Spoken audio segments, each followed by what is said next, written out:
Pode se assentar, meu irmão.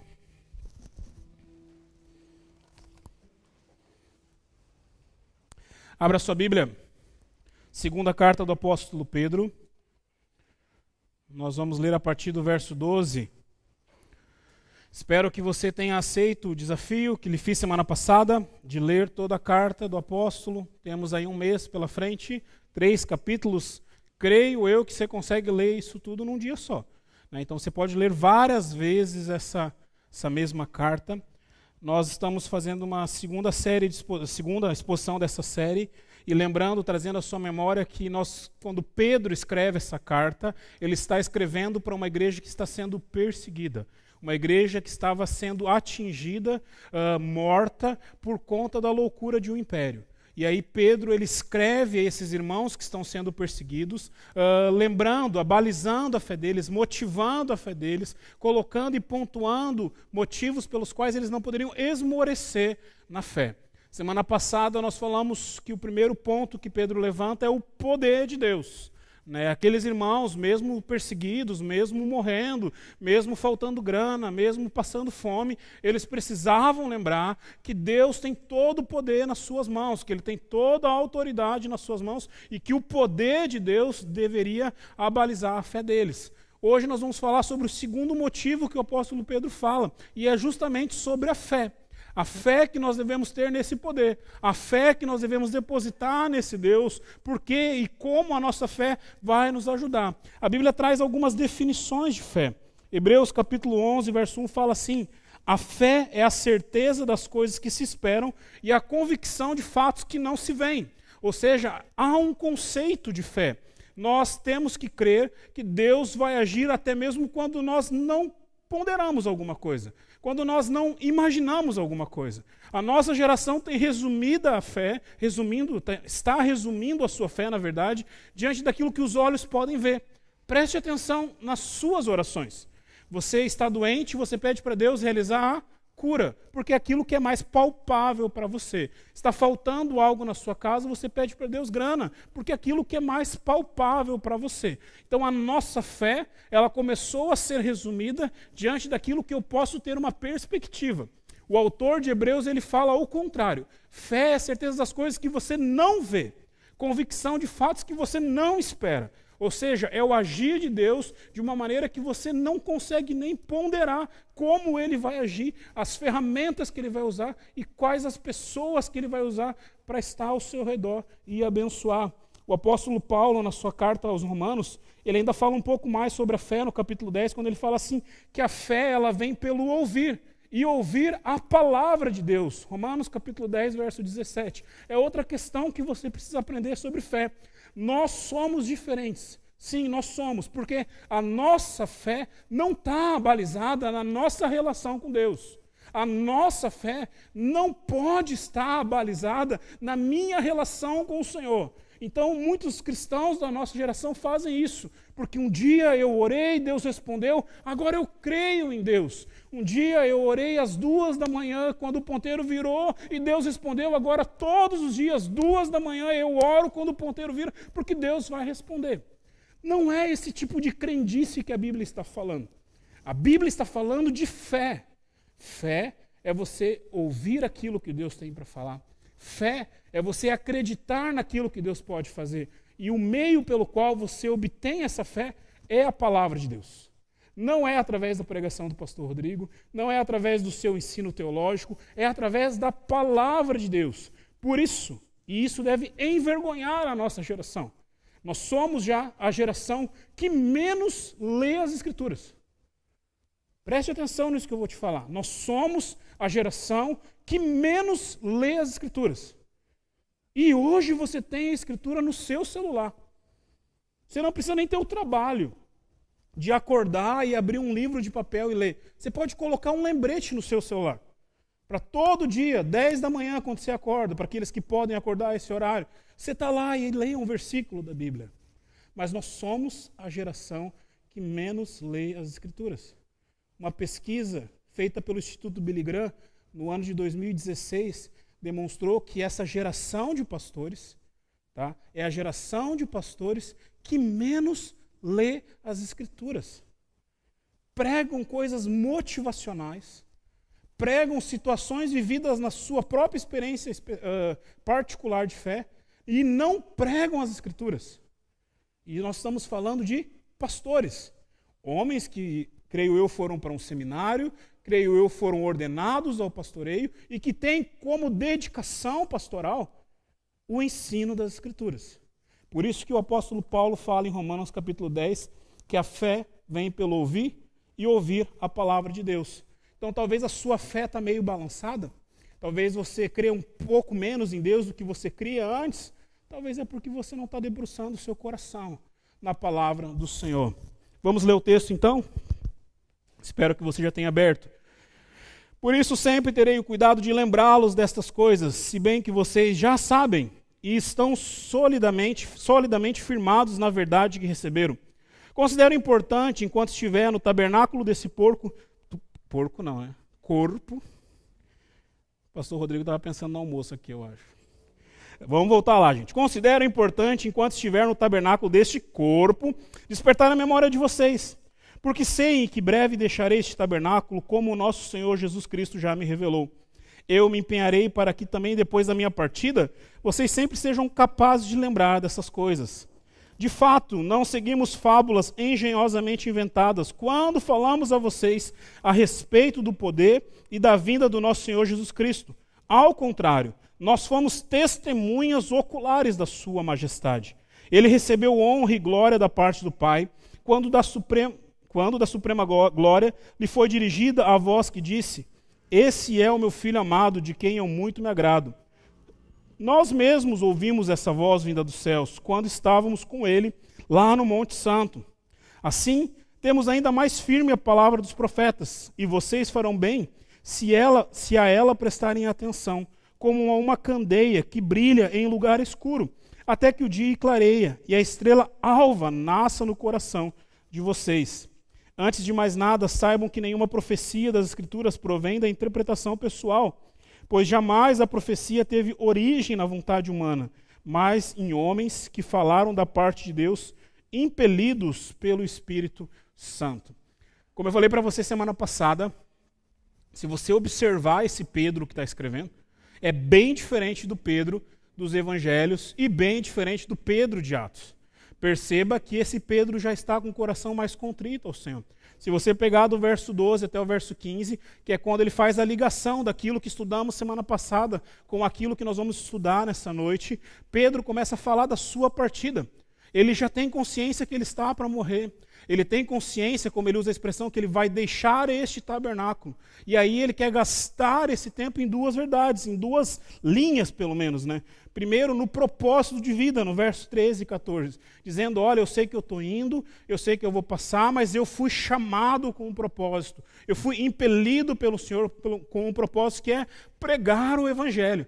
Então, mais uma vez, ele vai gastar alguns versos agora rememorando a fé daquilo que ele foi ensinado por Cristo Jesus. Se você lembrar no final do Evangelho de Lucas, final do Evangelho de Marcos também, Jesus fala sobre isso, que ele traria à memória daqueles apóstolos tudo o que ele havia ensinado, para que esses apóstolos pudessem, então, ensinar as pessoas que estavam para vir depois da partida de Cristo Jesus. Há uma outra faceta aqui nessa introdução do apóstolo Pedro, que ele fala a respeito de legado. Ele fala assim, eu tenho certeza que eu vou deixar esse tabernáculo. A gente às vezes esquece disso. Nós vivemos como se fôssemos viver eternamente, como se o amanhã pertencesse somente a nós. Então nós fazemos planos, nós fazemos projetos, e nós não estamos incluindo Deus nesse projeto. Pedro aqui, como ele mesmo fala, ele recebeu uma palavra do Senhor Jesus, dizendo que ele iria morrer, e que isso estava para chegar, e que o legado que ele queria deixar para aquela igreja era o Evangelho, a fé. E aí eu e você podemos pensar em alguns epitáfios para quando nós morremos. O que você vai deixar? O que você vai falar para as próximas gerações? Será que a sua voz vai morrer com o seu corpo? Eu espero que não. Porque a mensagem que você foi chamado para trazer ao mundo é a mensagem do Evangelho de Cristo Jesus. Logo, depois que você morrer, depois que esse tabernáculo partir, alguns com tabernáculo maior, outros com tabernáculos pequenininhos, mas todos os tabernáculos vão acabar. Qual a mensagem que você vai deixar? Qual o legado? para Pedro, o legado que ele deixou foi a fé. E ele vai falar agora, nesses próximos versos, a respeito dessa fé. E eu quero já partir para o primeiro motivo que ele fala, para que a gente possa andar nessa noite. A nossa fé, ela é baseada no testemunho apostolar. Nós somos uma igreja que crê nos ensinos dos apóstolos. Nós não somos uma igreja que acredita em apóstolos. E parece redundante a minha frase. Vou explicar para você. Nós não cremos mais que existem apóstolos nos nossos dias, porque a Bíblia fala sobre isso. A Bíblia define apóstolos como alguém que andou com o Senhor Jesus Cristo. Eu convido você a ler o livro de Atos quando Matias é eleito. Eu convido você também a ler um livro do reverendo Augusto Nicodemos que fala sobre isso, para você debruçar o seu coração sobre esses textos. Mas a Bíblia define apóstolo como alguém que andou com Jesus Cristo, que viveu com Jesus Cristo, que foi ensinado por ele. Lembre-se, nós resumimos a igreja de Jesus aos 12, mas havia um grupo de 120 pessoas que acompanharam Jesus durante todo o seu ministério. Por isso que eles escolhem Matias depois da partida de Judas. Então, apóstolo, que no significado da palavra no original significa só enviado, ou aquele que foi enviado, né? Não existe mais nos nossos dias. Não tem como haver um apóstolo nos nossos dias, a não ser que o cara invente uma máquina no tempo. Volte para os dias de Jesus e faça seminário aos pés de Jesus. Senão, essa função eclesiástica acabou. Mas nós baseamos a nossa fé no ensino dos apóstolos. Ou seja, naquilo que os apóstolos deixaram de legado. Naquilo que os apóstolos ensinaram à igreja. Porque se você percorre todo o Novo Testamento, a grande maioria das pessoas, a gente só não pode ter 100% de certeza, porque a gente não sabe quem escreveu o livro de Hebreus. Mas o restante dos livros foram escritos por homens que andaram com Jesus desde o começo do seu ministério. As cartas do apóstolo Paulo foram reveladas a eles depois de um tempo que ele teve aos pés de Jesus, como ele mesmo relata lá na sua carta aos Romanos. Eu e você, então, guardamos a nossa fé, não naquilo que eu e você compreendemos, mas naquilo que foi deixado como legado por Jesus, através dos apóstolos. E a primeira faceta que o apóstolo Pedro coloca sobre isso é que isso não é uma engenhosidade humana. Já parou para prestar atenção? Faz tempo que a gente não tem vigília aqui na igreja, né? Era bom, né? Toda quarta-feira, primeira ou última quarta-feira, né? Tínhamos vigília de oração. E é interessante que sempre durante a vigília tinha um momento de testemunhos. E não foram poucas as vezes que eu ouvi alguém dizer, antes de testemunhar, dizendo assim, o meu testemunho não é tão impactante assim. Meu testemunho é bem pequenininho. Como se aquilo que Deus faz é pequeno. Mas por que a pessoa estava falando isso dentro dessa percepção? Porque o testemunho legal é aquele que você está andando na rua, daqui a pouco os céus se abrem, desce uma caravana de anjo e fala com você. Ou quando alguma coisa fora do comum acontece. Você está ali no Laranjal, tomando seu chimarrão, e daqui a pouco o Laranjão abre. Você vai parar lá em Rio Grande a pé seco. Isso são testemunhos que as pessoas gostam de contar. E olha que interessante. O apóstolo Pedro, ele vem falar do evangelho e da fé que ele queria que aqueles homens tivessem, dizendo assim, a nossa fé, o nosso ensino não foi baseado em engenhosidade humana. Não foi baseado naquilo que nós pensávamos. E olha, meu irmão, tinha cara muito bom naquela época. Olha as pregações do apóstolo Paulo. Olha as pregações de Jesus. Olha as pregações de Apolo. Olha as pregações de qualquer um da igreja primitiva. Você vai perceber que os caras eram muito inteligentes. A gente gosta e costuma balizar por baixo a vida desses homens, dizendo que os apóstolos eram simples, porque eles eram pescadores. Meu irmão, leia a pregação do apóstolo Pedro em Atos capítulo 3. Um pescador pregando melhor do que muito pastor da nossa geração. E ele fala, não precisamos criar nenhuma engenhosidade para que você cresça. Essa semana eu recebi um meme e eu achei muito interessante. Porque falava assim que se a fé no evangelho não atrai você até a igreja, você está perdendo o seu tempo. Não adianta o pastor ficar inventando domingo após domingo uma coisa para chamar a sua atenção. Não adianta as igrejas ficarem inventando culto disso e daquilo outro para chamar a sua atenção. Porque um dia a fonte esgota.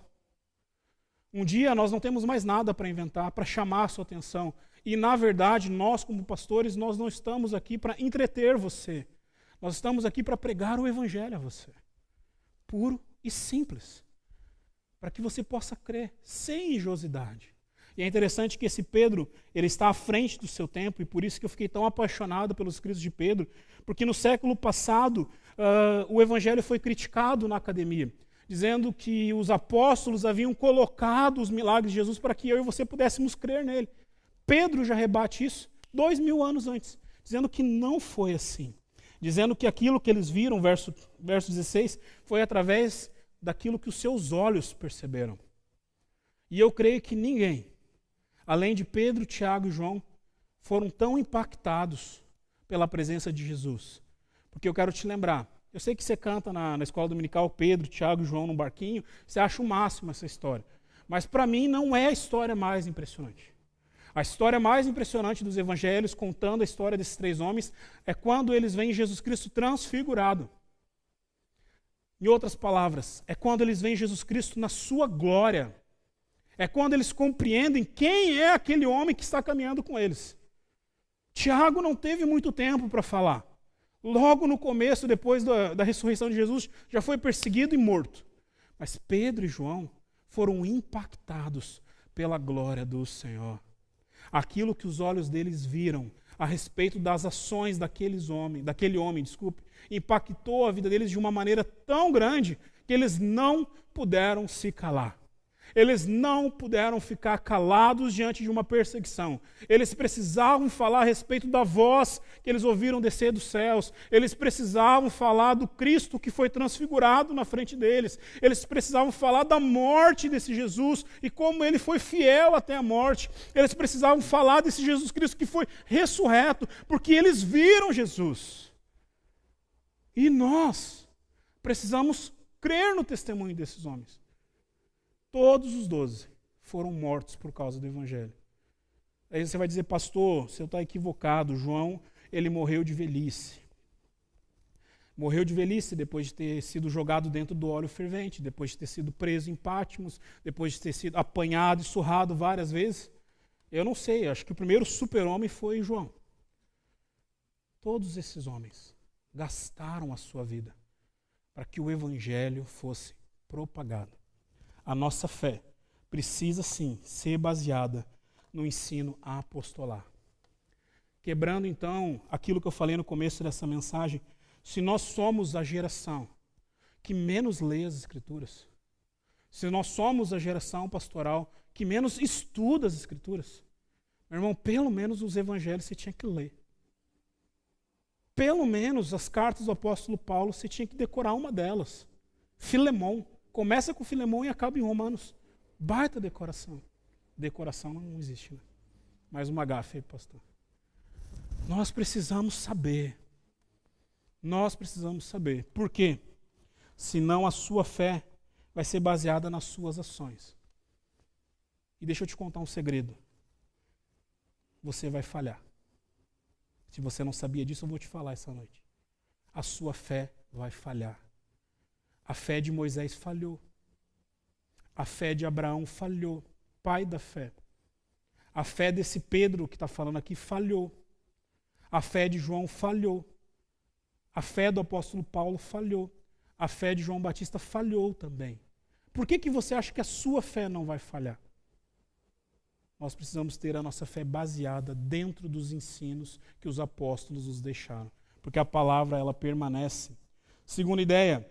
A nossa fé, além de ser baseada nos ensinos dos apóstolos, ela é baseada na manifestação do Filho de Deus. Verso 17 e verso 18 fala assim: Ele recebeu honra e glória da parte de Deus Pai, quando da suprema glória lhe foi dirigida a voz que disse: Este é o meu Filho amado, em quem muito me agrado. Nós mesmos ouvimos a voz vinda dos céus, quando estávamos com ele no Monte Santo. Aqui Pedro falando da transfiguração. A nossa fé é baseada na manifestação do Filho de Deus. Eu e você precisamos ter um parâmetro na nossa mente. O Antigo Testamento, os profetas, eles receberam a fé baseada num Cristo que queria vir, que estava por chegar, que libertaria Israel. Você vai ver isso em Isaías, você vai ver isso em Ezequiel, você vai ver isso em Jeremias e em todos os profetas falando a respeito de um Messias que iria chegar. Nós hoje cremos em um Messias que veio, aonde a própria academia diz, ela não nega mais a existência de Jesus. Ela já fala sobre um homem chamado Jesus Cristo que revolucionou a sua geração. Você pode ler os escritos, por exemplo, do primeiro século, de um homem chamado Flávio Josefo. Flávio Josefo ele não era crente, não participava do cristianismo, era um historiador do primeiro século. E lá no seu livro de história ele fala assim, o século passado houve a manifestação de um homem chamado Jesus que revolucionou a Galileia. Até o mundo sabe que Jesus Cristo veio. Nós somos também um país cristianizado. Todo mundo no país aqui conhece Jesus. Meu irmão, é muito difícil você chegar num lugar e falar sobre Jesus e a pessoa falar, quem? Nunca ouvi falar. Não sei quem é Jesus. Mas não é esse conhecimento que nós temos que levar por fé. É mais profundo. Primeiro, nós temos que saber qual é a ponderação que o Pai tem do Filho.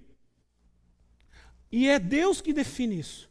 Dizendo que Jesus Cristo é o Filho que ele tinha muito prazer, que muito o compraz, que é o Filho perfeito na sua manifestação.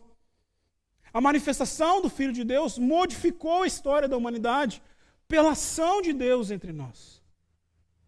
Se no Antigo Testamento as pessoas criam em algo que viria, nós cremos em algo que veio. Meus irmãos, aqui os autores e os leitores dessa primeira carta viveram um momento com Cristo Jesus. Presenciaram os milagres de Jesus. Viram tudo que Jesus havia feito. Muitos que estão ouvindo a respeito desse Jesus, pela voz do apóstolo Pedro, sabiam da sua liderança. E mesmo assim a sua fé extraviou. Mesmo assim, a sua fé, ela foi esvaindo diante das circunstâncias da vida. Comigo e com você é a mesma coisa. Quando os problemas alcançam a nossa casa, quando nós estamos passando por dificuldade, quando nós nos desiludimos, seja com alguém, seja com alguma comunidade, a nossa fé esvai. A primeira coisa que você pergunta ao seu coração diante de Deus é por que essas coisas estão acontecendo comigo. Porque, na verdade, meu irmão, a sua fé está baseada naquilo que seus olhos conseguem enxergar. Porque Pedro, no verso 18, ele termina dizendo que os olhos dele haviam visto Jesus e que aquilo bastava. Os olhos dele haviam contemplado Jesus e aquilo bastava.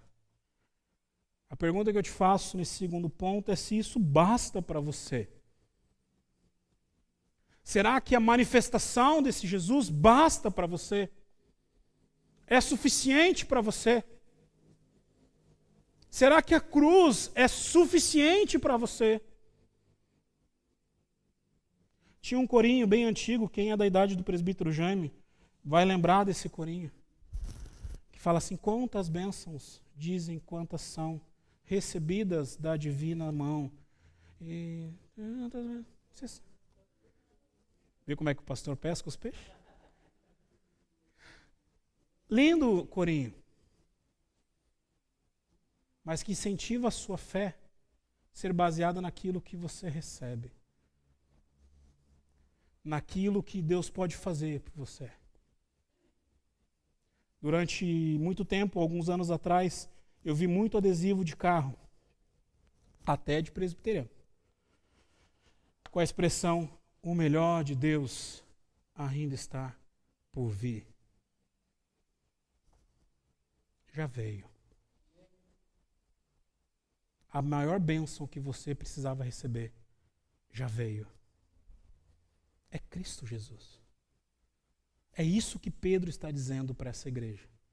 Falando, olha, a fé de vocês tem que ser baseada em Cristo, naquilo que Ele fez, naquilo que Ele é, na sua manifestação. Porque já foi demais Deus rasgar os céus e enviar o seu Filho, fazendo com que Ele habitasse entre nós. O Verbo, como João fala, se tornou carne. Era palpável agora. Essa é a maior manifestação. O que vier dali para frente, como a Dani costuma dizer lá em casa, é mimo de Deus para a sua vida. cuidados pequenos de Deus na sua vida. E preste atenção. Com isso, eu não estou dizendo que nós não cremos num Deus que cura, porque eu creio num Deus que cura. Com isso, eu não estou dizendo num Deus que não quer resolver os seus problemas, porque eu creio que Ele pode resolver. Com isso, eu não estou dizendo que Deus não quer transformar a sua vida, porque eu creio que Ele pode muito, inclusive, transformar a sua vida. Eu só estou convidando você a não basear a sua fé nisso. Não basear a sua fé naquilo que é secundário dentro do Evangelho, mas basear a sua fé dentro daquilo que Deus em Cristo já realizou. A nossa fé, então, é baseada no testemunho apostolar. A nossa fé é baseada na manifestação do Filho de Deus. Por fim, a nossa fé é baseada no ciclo profético. E aí vão dizer, o pastor Rodrigo agora ficou pentecostal. Vai falar sobre profecia na Igreja Presbiteriana do Brasil. Eu não estou falando nada, quem está falando é a Bíblia. E eu não sou responsável pela sua conceituação a respeito de profecia. Eu sou responsável pela conceituação do que a Bíblia fala de profecia. E Pedro, ele deixa bem claro o que é profecia. Leia comigo a partir do verso 19. Assim temos ainda mais firme a palavra dos profetas, e vocês farão bem se prestarem atenção nela, como uma candeia que brilha em lugar escuro, até o dia que clareie e a estrela alva nasça dentro de vocês. Antes de mais nada, saibam que nenhuma profecia... Da onde que está aqui? Põe o texto para mim, Camilo, por favor. Verso 20. Leia para mim aí, ó. Antes de... Você está de máscara, mas você pode falar. Se você não consegue lidar com o seu próprio hálito, está na hora de você rever alguns conceitos aí de higiene. Mas você consegue falar, meu irmão. Vai lá. Antes...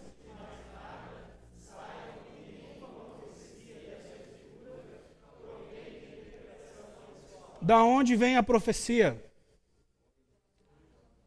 Da onde vem... Não é para... Só aí, obrigado. Da onde vem a profecia? É da boca do pastor? É da boca do profeta que você vai na casa dele fazer mandinga? É da onde, meu irmão? Das Escrituras.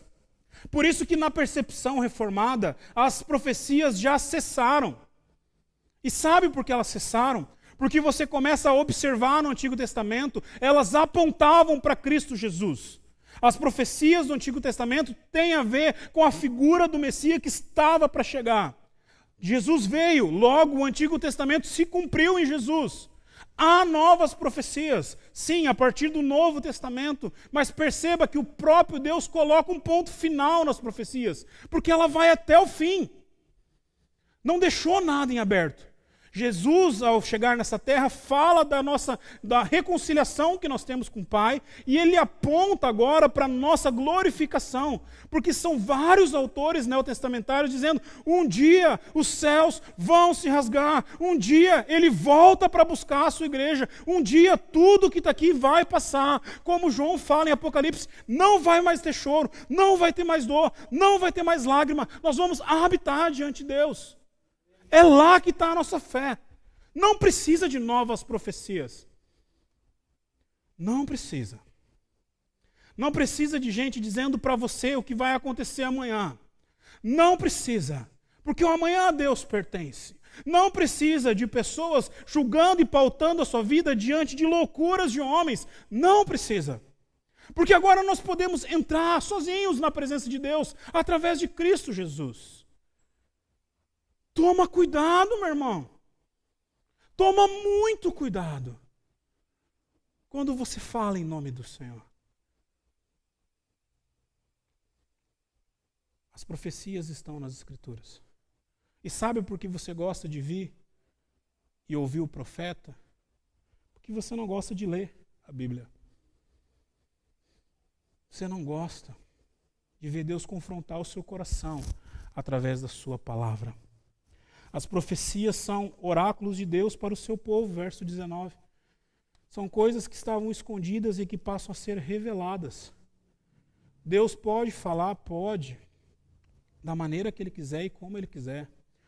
Mas preste atenção naquilo que eu falei no começo do culto para você. tem que passar pelo crivo de Cristo Jesus. Tem que passar. Eu e você precisamos entender que nós não temos que criar um horóscopo gospel. Eu vou viajar, eu vou lá conversar com o pastor para ver o que ele acha da minha viagem. Esses dias eu tenho uma viagem marcada agora para setembro. Daí eu estava brincando, falando com o Henrique, e ele me lembrou, eu vou viajar dia 11 de setembro. No aniversário de 20 anos das Torres Gêmeas. Será que é uma profecia? Não sei. Será que o Henrique é profeta? Espero que não. Porque é eu e mais um bando de gente que vai daí. Nós precisamos entender isso. Que as profecias revelam os oráculos do Senhor. E não os oráculos do Senhor sobre o preço do cacetinho. Não os oráculos do Senhor sobre o preço da gasolina. Podia revelar uma maneira de acabar com a inflação no nosso país, que está demais já. Mas não é isso. É a respeito de Cristo Jesus. É a respeito de Cristo Jesus. Verso 20 nos lembra que as profecias são infalíveis, porque elas se cumprem. Olha que Pedro diz, aquelas profecias se cumpriram em Jesus. As profecias que nós hoje vivemos, elas se cumprirão pela fé. Nós temos que ter uma certeza. Jesus Cristo vai voltar. Esses dias, estava chamando a atenção dos meus filhos, porque eles estão atucanados por causa de pegar tablet. Né? Você tem filho em casa, você sabe como é que é essa vida. Você só vai pegar o tablet quando Jesus voltar agora. Radicalizei com ele. Daí o Caleb falou assim, pai, mas ele não voltou ainda, falta muito tempo aí. Mas a gente parece o Caleb às vezes. A gente esquece que Jesus vai voltar. Ele prometeu que vai voltar. E assim como Deus havia prometido que ele viria, Cristo agora promete que ele vai voltar. Essa é a profecia. Essa é a profecia que se deveria se preocupar mais. Porque o dia que Jesus vai voltar, pode voltar antes do 11 de setembro agora, né? Antes de eu viajar. Né? Quando ele voltar, acaba tudo, meu irmão. Todos os nossos problemas. Ponto 3 desse ponto. As profecias têm origem em Deus, apesar dos mensageiros humanos. Verso 21 fala assim, pois jamais houve profecia gerada na vontade humana, mas os homens falaram da parte de Deus, impelidos pelo Espírito Santo. Você sabe o que acontece no Antigo Testamento se um profeta profetiza alguma coisa e não acontece? O quê? Apedrejado. Sabe o que os profetas da nossa geração fazem, os apóstolos que passam por aí? Se eles profetizam na sua vida e não acontece, o que eles dizem? Faltou fé. O texto de Pedro é bem claro, dizendo que a respeito das profecias dentro das Escrituras, elas ocorriam por homens, sim, porque a Bíblia não foi escrita por um macaco. A Bíblia não foi escrita por nenhum tipo de animal, foi escrita por homens. Mas esses homens não falavam de si. Eles foram impelidos pelo Espírito Santo de Deus. Por isso que as coisas aconteciam. Agora eu e você precisamos parar com esse positivismo na nossa fé. Estamos passando por uma situação de doença e falamos, não, você vai ser curado pela fé. Pode não ser. Não vai curar em nome de qualquer coisa, bota em nome de Jesus. Ontem à noite eu estava assim, vendo o jogo do Grêmio. Em nome de Jesus, vai entrar aquela bola. E não entrou. Vou ser apedrejado agora, por mim mesmo.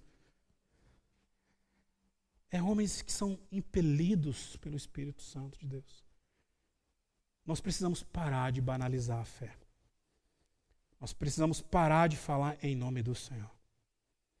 Ele já tem um representante, Jesus Cristo. E ele não falou, ele encarnou. Ele foi o verbo encarnado de Deus. A nossa fé, ela é baseada nesse ciclo profético. Ou seja, o Antigo Testamento se cumpre em Jesus. O Novo Testamento tem se cumprido na nossa geração. Rumores de guerras, pandemias, desastres naturais. E aí, se você ler Mateus 24, você vai perceber que é só o princípio das dores. Coisa pior vai vir aí.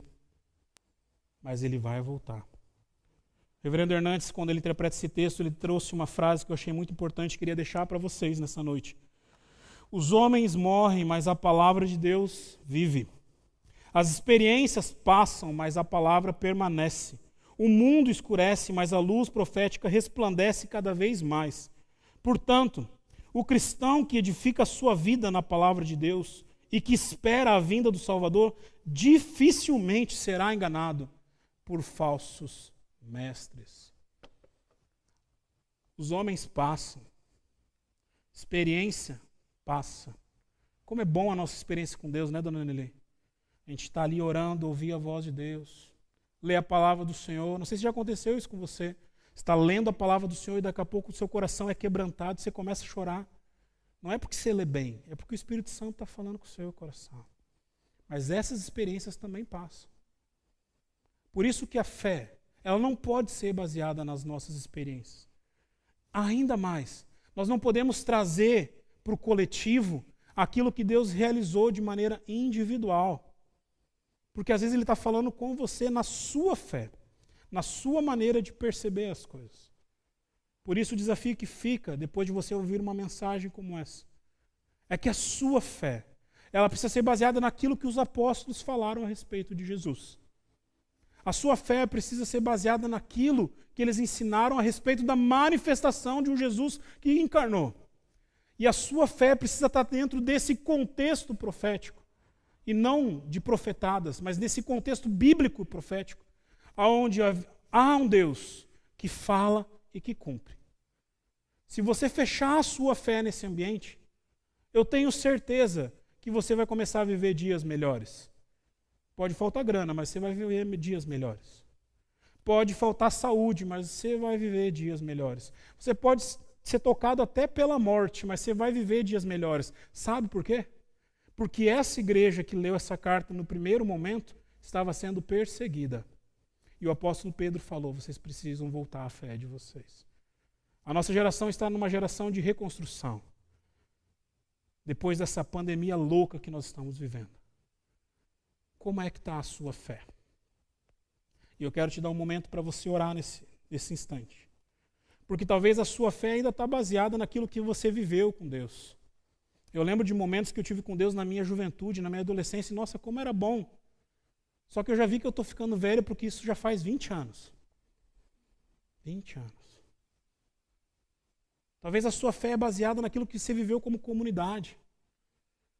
Na minha época a igreja era... Já passou. O tempo é outro agora.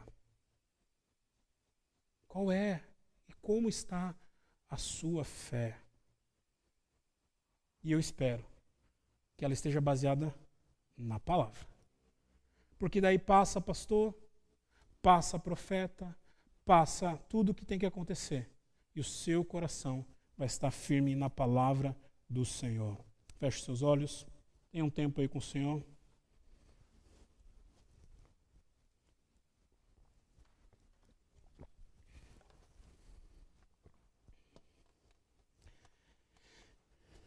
Obrigado, Deus, por essa noite, nesse tempo tão especial que podemos ter na Tua presença. Obrigado pela igreja primitiva. Tantos, Deus, abrem a boca, Deus, dizendo que querem viver como a igreja primitiva.